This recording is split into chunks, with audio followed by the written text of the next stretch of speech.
কিয়ামতের দিন নবী সাল্লাল্লাহু আলাইহি ওয়াসাল্লামের কাছে কোরআনে আছে, ফাকাইফা ইযা জিনা মিন কুল্লি উম্মাতিন বিশাহীদ ওয়া জিনা বিকা আলা হাউলাই শাহীদা।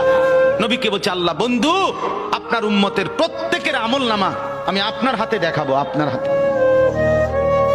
আপনার সামনে পেশ করব, আপনি দেখে কথা বলবেন আমার কাছে।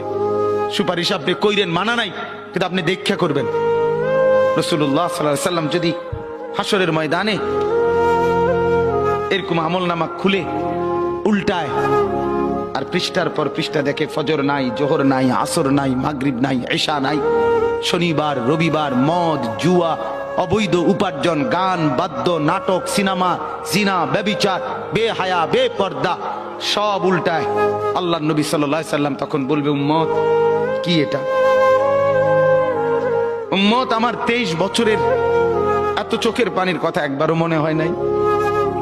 কি আনছো এটা আমারে? উম্মত তুমি জানো না আমি যে তায়েফের পাথরের আঘাতে পুরা পিঠ চালনির মতো ঝাঁঝরা বানায় ফেলছে আমার? শোনো নাই তুমি?